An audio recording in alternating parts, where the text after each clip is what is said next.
ஜன்னல் சமூகத்தின் சாளரம். மாதம் இருமுறை வெளிவரும் குடும்ப இதழ்.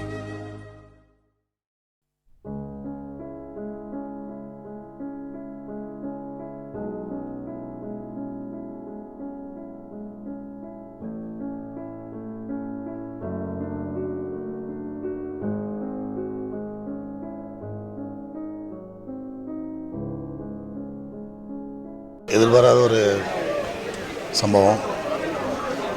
மனசு ரொம்ப வேதனையாக இருக்குது. இது எப்படி சொல்கிறதுன்னு தெரியல. ஏன்னா ஒரு மிக திறமையான கலைஞன், எல்லா திறமையும் கொண்ட ஒரு நல்ல தம்பி.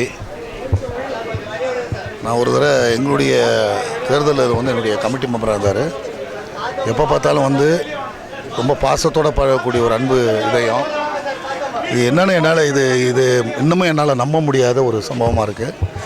என்ன சொல்கிறதுன்னு தெரியல. ஏன் இந்த முடிவுங்கிறதுல எதுக்கு நாங்களாம் சங்கம்னு ஒன்று வச்சு அதில் ஜெயிச்சு ஒரு தலைவராக ஒரு செயலாளராக எல்லாம் ஏன் வரோம்னா, இந்த மாதிரி எந்த மனசில் எந்த நெருடலாக இருந்தாலும் எந்த கஷ்டங்களாக இருந்தாலும் அதை தேடி பகிர்ந்துக்கிட்டால் இந்த பிரச்சனை வந்திருக்காது. என்னென்னு எனக்கு ஒன்றும் புரியல இது வரைக்கும். அதனால் அந்த முடிவு எடுத்தார்னு எனக்கு தெரியல. பட் என்னென்னா, ஓப்பனாக சொல்லணும்னா ஒரு நல்ல கலைஞனை ஒரு கலை உலகம் இழந்திருக்கு. அதான் உண்மை. என் பயிற்று கொடுக்கக்கூடிய ஆசிரியர்கள், குடும்ப பிரச்சனைகள் காரணமாக குடும்ப உறுப்பினர்கள், பொதுவாக இது சகஜமாக போச்சு. எனவே நான் தொடர்ந்து வலியுறுத்துவது, பள்ளி கல்லூரிகளில் மாணவர்களுக்கு மன அழுத்தத்தை குறைக்கக்கூடிய பயிற்சிகள் கொடுக்க வேண்டும். அதேபோல் ஆசிரியர்களுக்கும் அதுபோன்ற பயிற்சிகள் கொடுக்கப்பட வேண்டும். பொதுவாக இதுபோன்ற உள்ள மையங்கள் மருத்துவமனைகளில் ஆரம்பிப்பது மிகவும் பயனுள்ளதாக இருக்கும் என்று நான் கருதுகின்றேன். தற்கொலைகளும் கொலைகளும் தொடர்வது தமிழகத்தினுடைய வருங்காலத்திற்கு நல்லது அல்ல.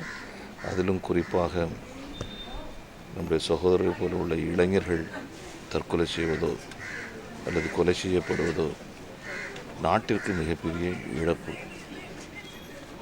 அவர்களுடைய உயிர், அவருடைய வாழ்வு அவர்களுக்காக மட்டுமல்ல, ஒட்டுமொத்த நாட்டிற்கும் ஒட்டுமொத்த மனித இனத்திற்கும் வருங்காலத்திற்கு நல்லது என்பதை அவர்கள் புரிய வைக்கக்கூடிய அளவுக்கு ஏற்பாடுகள் செய்வது சரியாக இருக்கும் என்று நான் கருதுகிறேன்.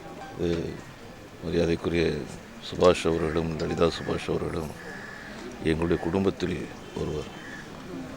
நீண்ட காலமாக பல ஆண்டுகளாக பாரதிய ஜனதா கட்சியில் தங்களுடைய குடும்பத்தை மறந்து சமுதாய பணியும் நாட்டு பணியும் மாற்றிக்கொண்டிருந்தவர்கள்.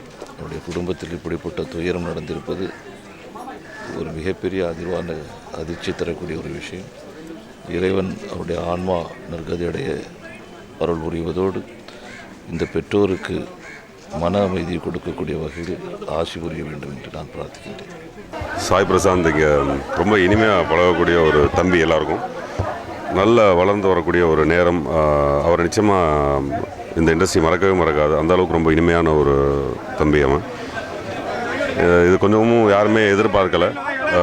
அதுவும் இது சின்னத்திரை நடிகர்களுக்கு மிகப்பெரிய மனசில் பெரிய பாதிப்பை ஏற்படுத்தியிருக்கு. ஏற்கனவே சில இன்சிடென்ட்ஸ்லாம் நமக்கு பல மனக்கசப்பை ஏற்படுத்தியிருந்தாலும் இந்த மரணம் என்பது நிச்சயமாக ரொம்ப வேதனையாக இருக்குது. இது நடிகர் சங்கம்லாம் இருக்குது. ஏதாவது இந்த மாதிரி பிரச்சனைகள்லாம் இருக்கும் பொழுது கொஞ்சம் பெரியவங்க இருக்காங்க, அவங்கள்ட்ட எல்லாம் டிஸ்கஸ் பண்ணி உலகத்தில் ஒரு பிரச்சனைன்னு ஒன்று இல்லவே இல்லை, நம்ம எல்லாத்தையுமே ஈஸியாக சால்வ் பண்ணிட முடியும், அதுக்கு இந்த மாதிரி முடிவு எடுக்கிறது ரொம்ப தப்பு. ரொம்ப வேதனையாக இருக்குது. இதுக்கு மேலே என்ன சொல்கிறதுன்னு தெரில. அவருடைய ஆத்மா சாந்தி அடைகிறதுக்கு நாங்கள் இறைவனை பிரார்த்திச்சுக்கிறோம்.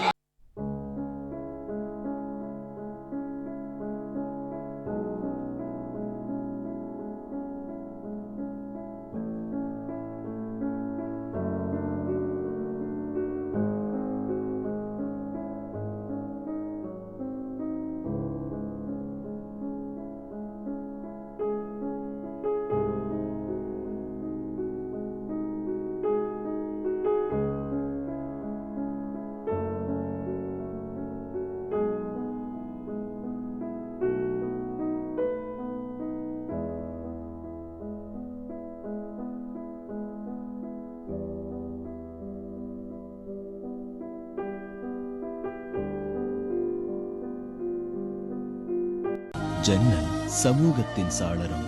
மாதம் இருமுறை வெளிவரும் குடும்ப இதழ்.